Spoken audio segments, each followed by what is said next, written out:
Hello, my name is Sandra and welcome back to my channel. So today I want to go to the end of my fall book haul.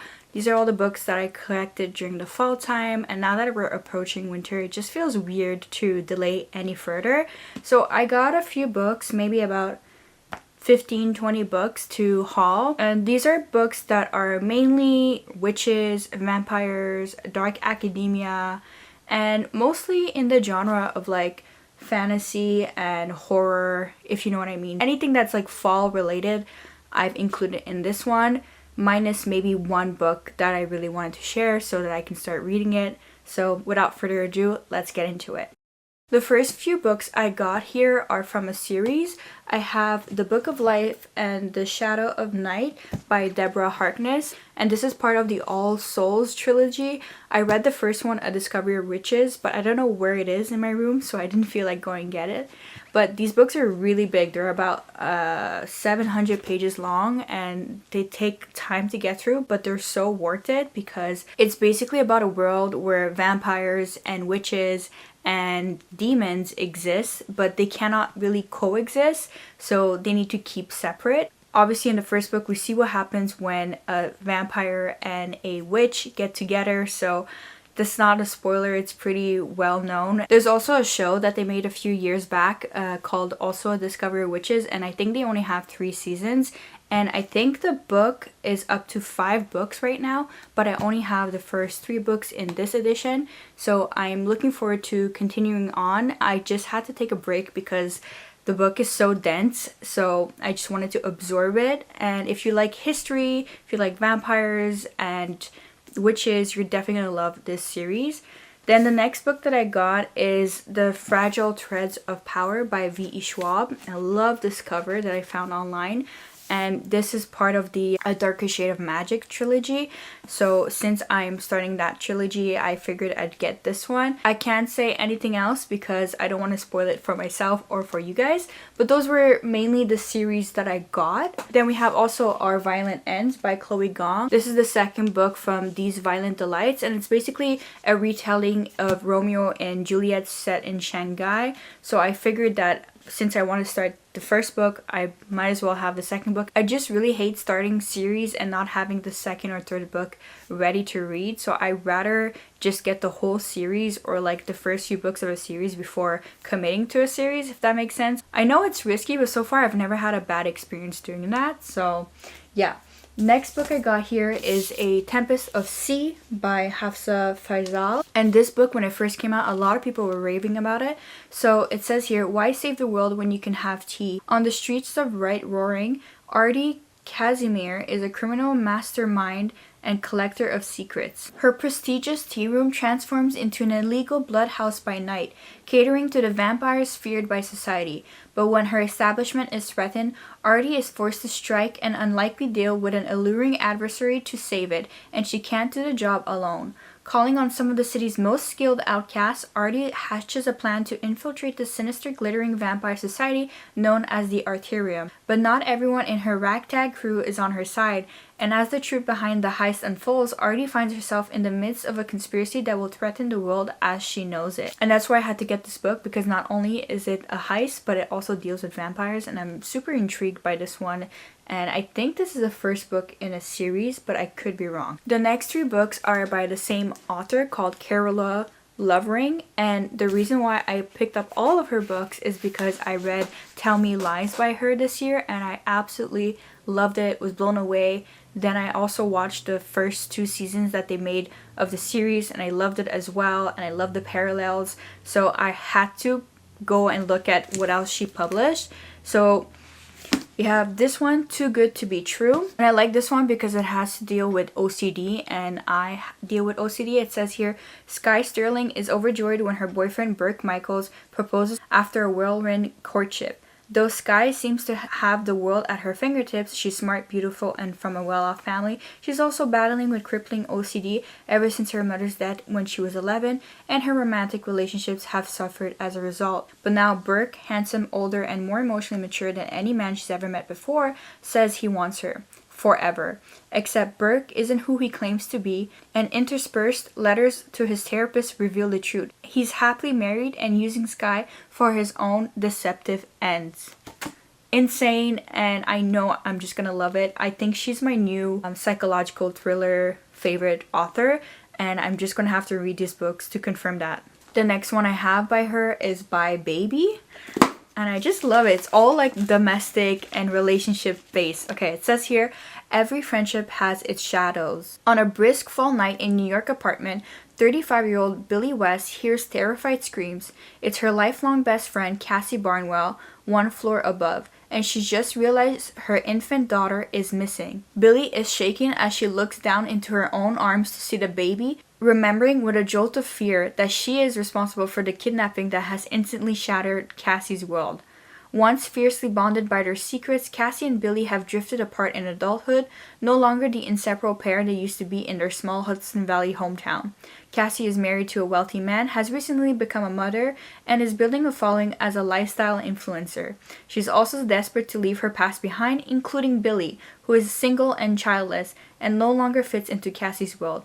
But Billy knows the worst thing Cassie has ever done, and she will do whatever it takes to restore their friendship. This is batshit crazy bananas, and I'm like so excited to read these, honestly. Then we have Can't Look Away, the last book by Carola Lovering. It says here, it is 2013 and 23-year-old Brooklyn barista Molly Diamond has just locked eyes with Jake Donner, the frontman of an up-and-coming southern rock band. It's not long before Molly and Jake fall deeply in love, inspiring each other's writing and planning for a life together filled with creativity, passion, and adventure. But nearly a decade later, Molly is teaching yoga and living in a posh Connecticut suburb with her young daughter and husband, Hunter, who is decidedly not Jake Danner. Molly is lonely in picture-perfect Flynn Cove until Sabrina walks into her studio. A newcomer in town, Sabrina has her own reasons for seeking out Molly, and their blossoming friendship will set both women on a collision course of deep-rooted secrets, lies, and manipulation. Meanwhile, a new version of Jake's hit song is on the radio, forcing Molly to confront her past and ask the ultimate questions. What happens when life turns out nothing like we thought it would when we were young and dreaming big? Does growing up mean choosing with your head rather than your heart? And do we ever truly get over our first love? So those were the 3 Carola Lovering books that I bought on Book Outlet when they were having a special when I was looking for books by her, and I was so happy that I could find all of her backlists, and I can't wait to delve in whenever I feel like I'm missing some domestic thriller type thing. The next book I got is called The Discomfort of Evening by Marieke Lucas Regenveld, and it's the winner of the 2020 International Booker Prize, and I've only heard great things about this, and I think this might be a disturbing book. It says The Discomfort of Evening is a searing portrait of Jas, a girl whose brother's death punctures the routines of her devout farming family. In the vacuum of their parents' own unraveling, Jas and her siblings develop a curiosity about death that leads them into increasingly disturbing rituals and fantasies. The first Dutch book to be shortlisted for the International Booker Prize, Marieke Lucas Regeneveld's radical debut novel offers readers a vision of loneliness and the senselessness lurking beneath the seemingly stable surfaces of convention and belief. I think this is going to be a wild ride, and I think this is going to be a little bit disturbing, but also dealing with death and grief as well. The next book I got is nonfiction, and it's called Dark Academia: How Universities Die by Peter Fleming, and I absolutely love the minimalist cover. And yeah, so this one, it says here, there is a strong link between the changes made to higher education over the last 20 years and the psychological hell now endured by its staff and students. While academia was once thought of as the best job in the world, one that fosters autonomy, craft, intrinsic job satisfaction, and vocational zeal, you would be hard-pressed to find a lecturer who believes that now. Peter Fleming delves into this new metrics-obsessed, overly hierarchical world to bring out the hidden underbelly of the modern university. He examines commercialization, mental illness and self-harm, the rise of managerialism, students as consumers and evaluators, and the competitive individualism which casts a dark sheen of alienation over departments. I think this is an important read, and honestly, if you're keeping up with academia discourse online, you can see that that a lot of people are leaving their programs, a lot of people are leaving academia, and a lot of people are also very much worried about the humanities in academia, and I am too. So for those of you who don't know, I did an undergrad degree in English and French literature, and I also did a master's degree in French literature at one of Canada's top university, University of Toronto. I did not pursue a PhD, but I am thinking of at some point going back for an MFA, but I'm still not too sure if I want to do that. I don't know where I want to do my MFA. I've been thinking about it lately, but I think I'm going to give myself one more year to like dedicate myself to writing and other things before making that decision and trying to apply. But again, I'm kind of worried because of everything that's going on right now, and I'm kind of like thinking to myself, is it worth it? Should I actually do that? Do I actually want to teach at a university level at some point? So yeah, I'm very excited to read this book. So the next 3 books that I have are about tarot and cards. I was having a moment at some point at the beginning of fall time. It's kind of past, but it's something that I'm continuously curious about, especially this fiction book that I got because I love the cover and the premise itself sounds super interesting, and it's called The Lost Tarot by Sarah Henstra. It says here, Theresa Bateman, a struggling junior art historian in Toronto, receives a single tarot card in the mail. The image is unmistakably the work of celebrated avant-garde artist Lark Ringgold, and its discovery would mean a breakthrough in Theresa's career. But the legendary Ringgold tarot doesn't exist. Its paintings were lost in a fire that claimed Lark's life along with dozens of others, the final horrific implosion of a notorious cult called The Shown. 60 years earlier in England, Lark and his twin sister Nell join a bohemian commune led by their charismatic uncle. While Lark settles happily into his work on the tarot project to aid in his uncle's occult teachings, Nell finds it harder to adjust. Just beneath the Shown's golden surface, she uncovers secrets that, if revealed, threaten to erupt into chaos. Why was the tarot card sent to Theresa? How can she prove its connection to Ringgold when her art world superiors declare it a fake? And who has been holding on to it for all these years, and why? As Theresa follows the trail of the lost tarot, she is drawn into the deeply intertwined mysteries of Nell, Lark, and the Shown. What begins as the sale of one artist and the battle over his legacy unspools into a web of passion, violence, and deceit. In twist after startling twist, and in vibrant, exquisite prose, The Lost Tarot is a landmark novel about love, creativity, power, and perception. And this just sounds so good, and I love books that are set in Toronto, obviously because I live near Toronto. So I'm just so excited, and this cover is to absolutely die for. Like, yes, please. I love these minimalist but beautiful detailed color at the same time. Then I got another novel, and it's called The Fortune Seller by Rachel Kepkel-Dale. And this one, it says here, middle-class Rosie McAllister has worked for years to fit in with her wealthy friends on the Yale equestrian team. After spending her junior year abroad, she returns to campus with newfound confidence, only to find that the group has been infiltrated by a mysterious intruder, Annalise Tattinger.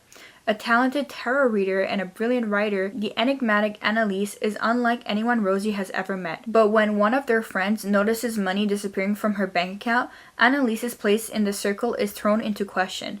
As the girls turn against each other, the group's unspoken tensions and assumptions lead to devastating consequences. It's only after graduation, when Rosie begins a job at a Manhattan hedge fund, that she uncovers Annalise's true identity, and how her place in their elite Yale set was no accident. Is it too late for Rosie to put right what went wrong, or does everyone's luck run out at some point? The Fortune Seller is a haunting examination of class, ambition, and the desires that shape our lives. And then the next one that I got here is called The Biggest Bluff: How I Learned to Pay Attention, Master Myself, and Win by Maria Konnikova. And I've only heard really great things about this nonfiction book. It says here, Maria Konnikova had never played poker before in her life when she approached Eric Siddell, Poker Hall of Fame inductee and winner of tens of millions of dollars, but armed with a PhD in psychology and a view of poker as the ultimate masterclass in dealing with uncertainty, she convinced him to become her mentor. Soon she was down the rabbit hole into the wild, fiercely competitive, overwhelmingly masculine world of high-stakes Texas Hold'em. And then something extraordinary happened.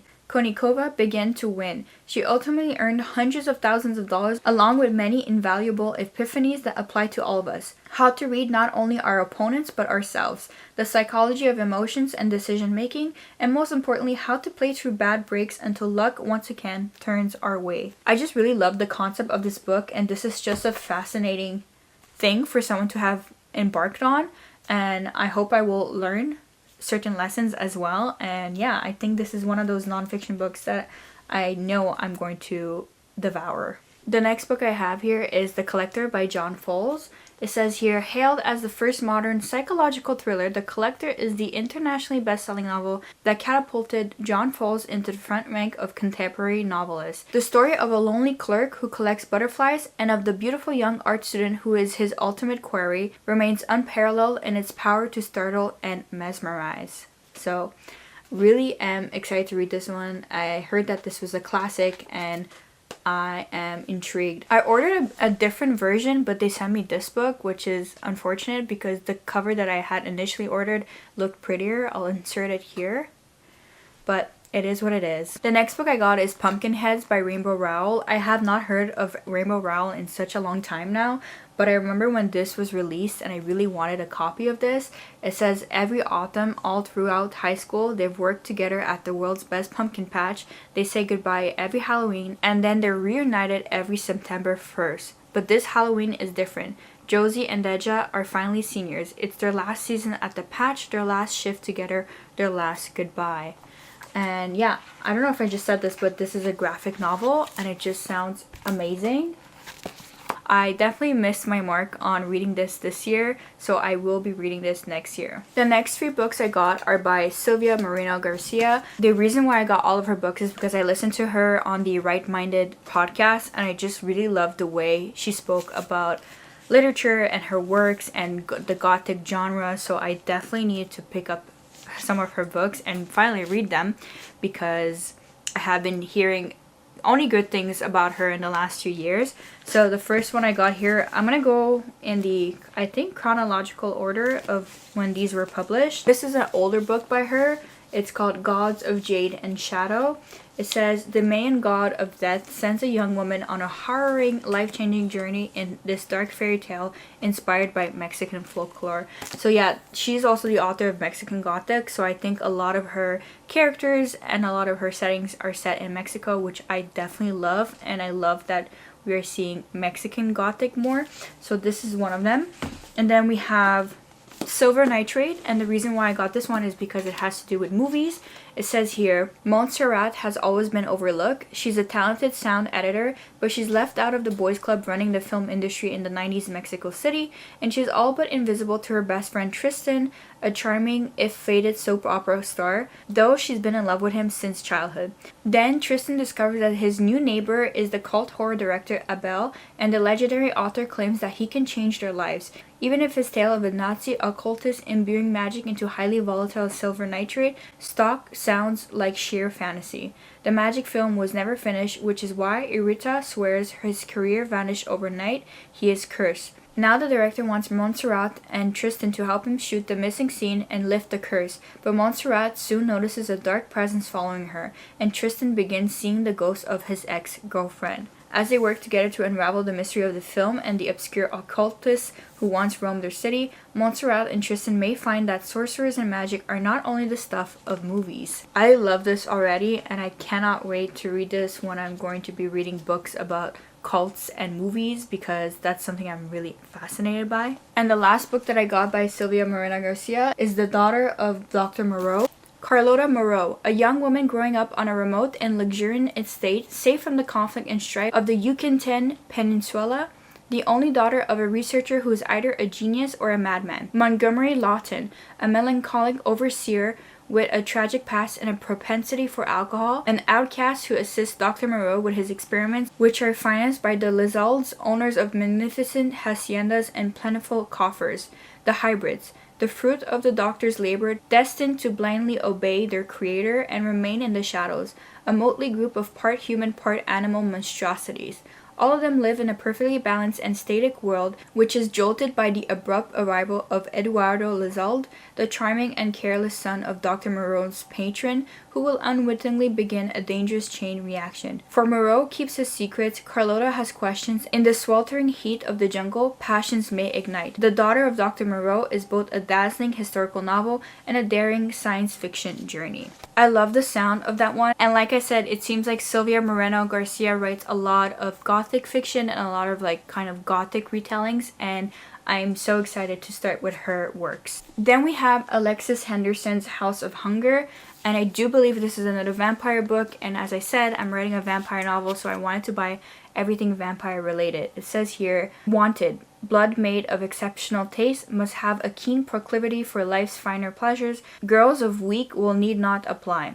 A young woman is drawn into the upper echelons of a society where blood is power in this dark and enthralling gothic novel from the author of The Year of the Witching. Marion Shaw has been raised in the slums where want and deprivation are all she knows.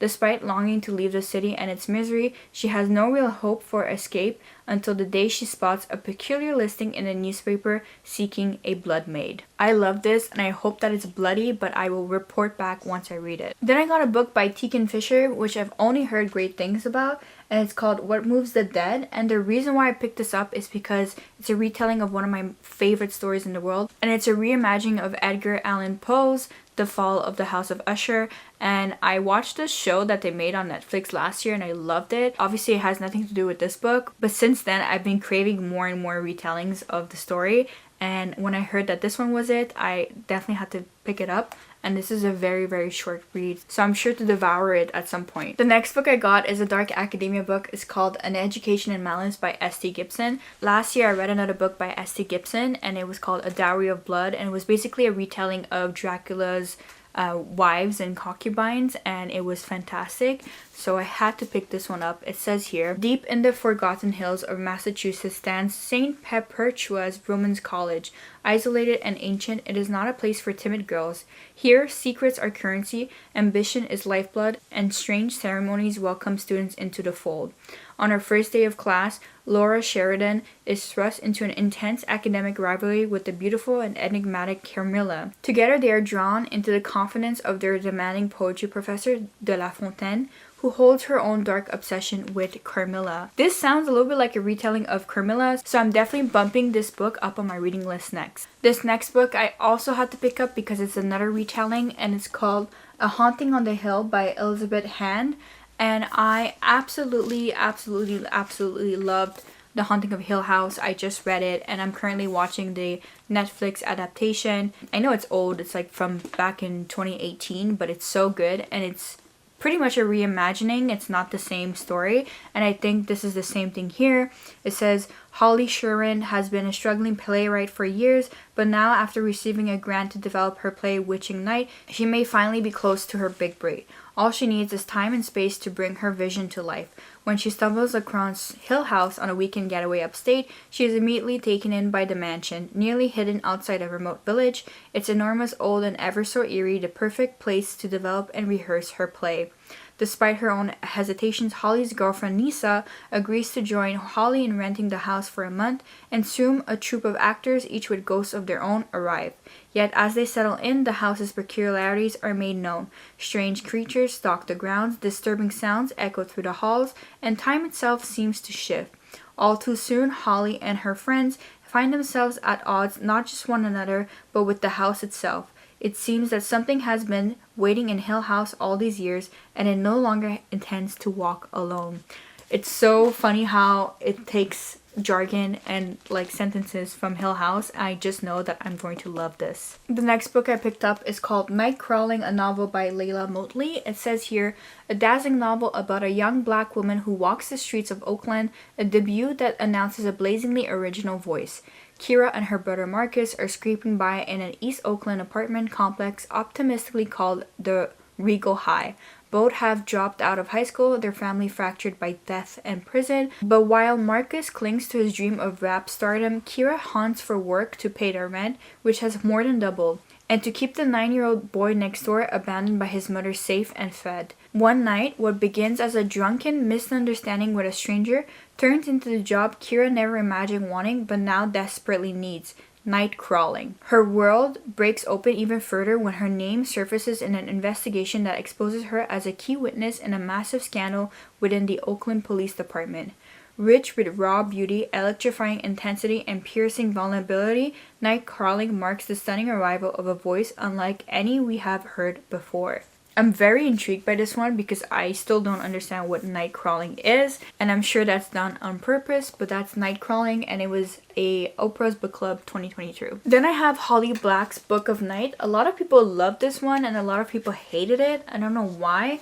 It says here, Charlie Hall has never found a lock she couldn't pick, a book she couldn't steal, or a bad decision she couldn't make. She spent half of her life working for glomists, magicians who manipulate shadows to peer into locked rooms, strangle people in their beds, or worse. Glomists guard their secrets greedily, creating an underground economy of grimoires, and to rob their fellow magicians they need Charlie Hall. Now she's trying to distance herself from past mistakes, but bartending at a local dive, she's still entirely too close to the corrupt underbelly of the Berkshires. Not to mention that her sister Posey is desperate for magic and that Charlie's shadowless, possibly soulless boyfriend Vince has been hiding things from her. When a terrible figure from her past returns, Charlie descends into a maelstrom of murder and lies. Determined to survive, she's up against a cast of doppelgangers, mercurial billionaires, glomists, and the people she loves best in the world, all trying to steal a secret that will give them a vast and terrible power. I love this, actually. This sounds very strange and magical. I think that this might be something I would love, and it kind of reminds me of Leigh Bardugo, not just because she blurbed it at the back, but for some reason it does give me the same vibes as Night House, so I am so excited to pick this up. The next book is a dark academia book. It's called The St. Ambrose School for Girls by Jessica Ward. And it says here, when Sarah Taylor arrives at the exclusive St. Ambrose school, she's carrying more baggage than just what fits in her suitcase. She knows she's not like the other girls. If her shabby all-black non-designer clothes don't give that away, the bottle of lithium hidden in her desk drawer surely does. St. Ambrose Queen Bee, Greta Stanhope, picks Sarah as a target from day one.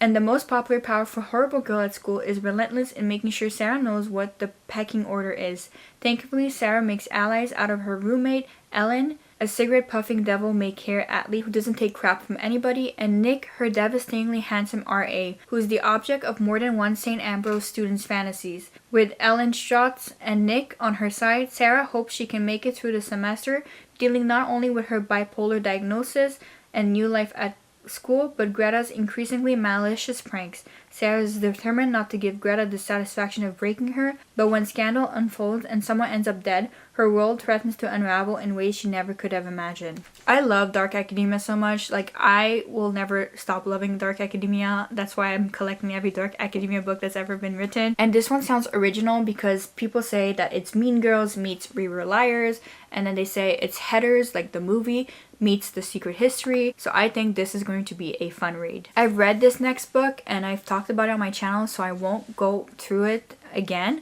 but it's called When We Lost Our Heads by Heather O'Neill. Just know it's like historical fiction, but it's like set in the industrial age in Montreal and fictionalized tale of Marie Antoinette's life, but it's not really. So if you like any of those keywords, you're definitely going to like this one. I love this book so much, and the reason why I bought a hardcover is because I loved it so much that I want to reread it at some point, and this is like one of my favorite reads of the year. The next two books are by the same author called Daniel Hornsby, and the reason why I picked up his books is because I listened to a podcast last summer when I had my idea for my vampire book, and I was like listening to podcasts by writers who wrote new vampire books. I really wanted to read this one by him called Sucker, and this is a book that I'm reading next. The tagline here is Bad Blood meets Succession. It says here, Chuck Rouse would like nothing more than to prune himself from his family tree. He's already clipped his name, turning Charles Gross Hart Jr., son of billionaire, labor exploiter, weapons manufacturer, and climate change denier, into ordinary good old Chuck, the self-made proprietor of an up-and-coming punk label. But when Daddy threatens to cut him off, Chuck is forced to get a real job, and conveniently, an old college friend has just swept back into his life with the perfect opportunity. Famed Harvard dropout and biotech darling Olivia Watts says she is on the verge of totally reinventing the field of medicine, but when Chuck signs on, he soon discovers that things at the vast Kenosis campus are not quite how they appear. Secret labs, vanished employees, and mutated test subjects seem to be as impossible as they are sinister. Is Olivia simply a scammer, or does her technology threaten to usher humanity towards a far bloodier fate? Moreover, does Chuck, who has never accomplished anything without the aid of Daddy's money, stand a chance of stopping her? Daniel Hornsby hilariously skewers the insatiable hungers of the ultra-rich in a novel that no one will be able to resist sinking their teeth into. And then we have his other book, which is Via Negativa. It says, Father Dan is homeless. Dismissed by his conservative diocese for eccentricity and insubordination, he's made his exile into a kind of pilgrimage, transforming his Toyota Camry into a mobile monk's cell. Like the ascetic religious philosophers he idolizes, he attempts to spend his trip in peaceful contemplation. But then he sees a minivan sidesweep a coyote. Unable to suppress his Franciscan impulses, he takes the wild animal in, wrapping its broken leg with an old t-shirt and feeding it spam with a plastic spoon. With his unexpected canine companion along for the ride, Dan makes his way west, encountering other offbeat travelers and stopping to take in the occasional roadside novelty. Martin's Hole to Hell, world-famous bottomless pit next exit. But the coyote is far from the only oddity fate has delivered into this churchless priest's care. It has also given him a bone-handled pistol, a box of bullets, and a letter from his estranged friend Paul, a summons of sorts pulling him forward. By the time Dan gets to where he's going, he'll be forced to reckon once and for all with the great mistakes of his past, and will have to decide, is penance better paid with revenge or with redemption? This sounds like another absurd, funny book, so I think that's Daniel Hornsby's spiel, and I'm so here for it. Then I got another witchy book called Cackle by Rachel Harrison. It says here, all her life, Annie has played it nice and safe. After being unceremoniously dumped by her longtime boyfriend, she seeks a fresh start. Annie accepts a new teaching position and moves from Manhattan to a small village upstate. She's stunned by how perfect and picturesque the town is. The people are friendly and warm. Her new apartment is dreaming too, aside from the oddly persistent spider infestation. Then Annie meets Sophie, beautiful, charming, magnetic Sophie, who takes a special interest in Annie and wants to be her friend. More importantly, she wants Annie to stop apologizing and start living for herself.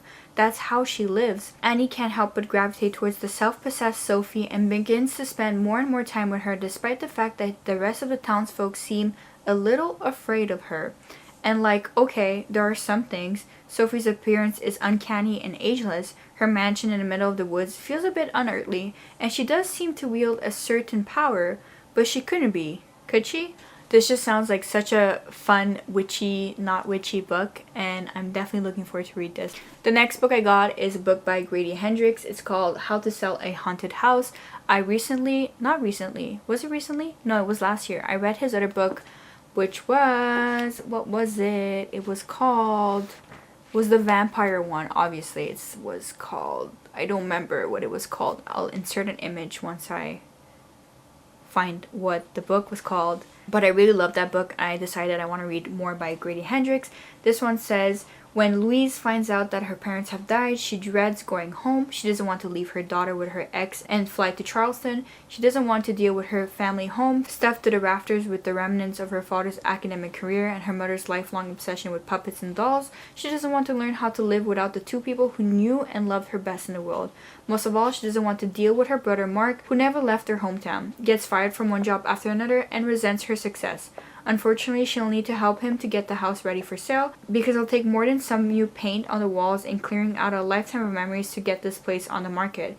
But some houses don't want to be sold, and Louise and Mark's home has other plans for both of them. Another book that has to do with a haunted house. I don't know if you can see a thematic with all the books that I bought here, but I just was having such a grand old time this fall time reading and collecting these gothic type of books. Then I broke my rule and got a first book in a series because I remember other people were reading it. I think the book Leo, she was reading it as well, and it's called The Serpent and the Wings of Night. The Serpent and the Wings of Night by Carissa Broadbent. And I think the second book is also out. And it says here, for humans or vampires. The rules of survival are the same: never trust, never yield, and always, always guard your heart. The adopted human daughter of the night-born vampire king Aurea carved her place in a world designed to kill her. Her only chance to become something more than prey is entering the Kurigi, a legendary tournament held by the goddess of death herself. But winning won't be easy against the most vicious warriors from all three vampire houses. To survive, Aurea is forced to make an alliance with a mysterious rival. Everything about Rain is dangerous. He's a ruthless vampire, an efficient killer, an enemy to her father's crown, and her greatest competition. Yet what terrifies Aurea most of all is that she finds herself oddly drawn to him. But there's no room for comparison in Kurigi. War for the Nightborn crown brews, shattering everything that Aurea thought she knew about her home. And Rain may understand her more than anyone, but their blossoming attraction could be her downfall in a kingdom where nothing is more deadly than love. So I love this because it's a vampire book, but it's set like in a fantasy royalty context. So this one's going to be a nice first for me, and if I do like it, I will continue on with the series. Another gothic book that I got here is The Hacienda by Isabel Canas, and I only heard great things about this book on Peruse Project's channel, Regan's channel, so I had to pick this one up. It says Mexican Gothic meets Rebecca in this debut supernatural suspense novel set in the aftermath of the Mexican War of Independence, about a remote house, a sinister haunting, and the woman pulled into their clutches. I think that pretty much covers it. My next gothic book that I want to read is Rebecca, so as soon as I read that one, I'm definitely coming back to The Hacienda. The next book I got here is The Last Tale of the Flower Bride by Rachani Chotsky, and I think this is again another gothic story. It says, once upon a time, a man who believed in fairy tales married a beautiful, mysterious woman named Indigo Maxwell Castaneda. He was a scholar of myths, she was the heiress to a fortune. They exchanged gifts and stories and believed they would live happily ever after, and in exchange for her love, Indigo extracted a promise that her bridegroom would never pry into her past. But when Indigo learns that her estranged aunt is dying and the couple is forced to return to her childhood home, the House of Dreams, the bridegroom will soon find himself unable to resist. For within the crumbling manor's extravagant rooms and musty halls lurks the shadow of another girl, Azure, Indigo's dearest childhood friend, who suddenly disappeared. As the house slowly reveals his wife's secret, the bridegroom will be forced to choose between reality and fantasy, even if doing so threatens his marriage or his life. Oh my god. So many good gothic books to read and so little time, but I'm so excited to have all of these. And as you can tell, my intention with this fall book haul is quite evident. As some of you may know, I collect a lot of Persian and Iranian narratives because I am half Persian Iranian. So when I heard that this author came out with a new book, I definitely had to snatch a copy. And it's called The Lion Woman of Tehran by Marjan Kamali. And it says here, it's set in 1950s Tehran. 7-year-old Ellie lives in grand comfort until the untimely death of her father, forcing her and her mother to move to a tiny home downtown. Lonely and bearing the brunt of her mother's endless grievances, Ellie dreams of having a friend to alleviate her isolation. Luckily, on the first day of school, she meets Homa, a kind, passionate girl with a brave and irrepressible spirit. Together, the two girls play games, learn to cook in the stone kitchen of Homa's warm home, wander through the colorful stalls of the Grand Bazaar, and share their ambitions for becoming lion women. But their happiness is disrupted when Ellie and her mother are afforded the opportunity to return to their previous bourgeois life. As Ellie enjoys her new popularity at the best high school in Iran, her memories of Homa begins to fade. Years later, however, Homa's sudden reappearance in Ellie's privileged world alters the course of both of their lives. Together, the two young women come to age and pursue their own goals for meaningful futures. But as the political turmoil in Iran builds to a breaking point, one earth-shattering betrayal will have enormous consequences. And I do believe, since this is set in the 1950s and the girls reunite later on, I'm sure that this has to do with Iran's revolution. So I know that I'm gonna deeply love this book and be deeply impacted. So yeah, I had to pick it up. And we're up to our before last book, and it's Wicked by Gregory Maguire.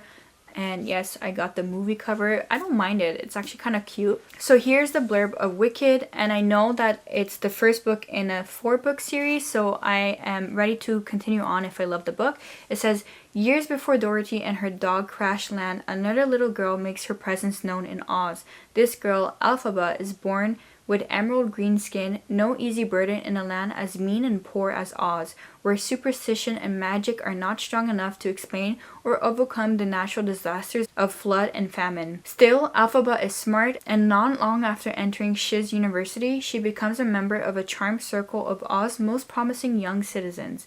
But Elphaba's Oz is no utopia. The wizard's secret police are everywhere.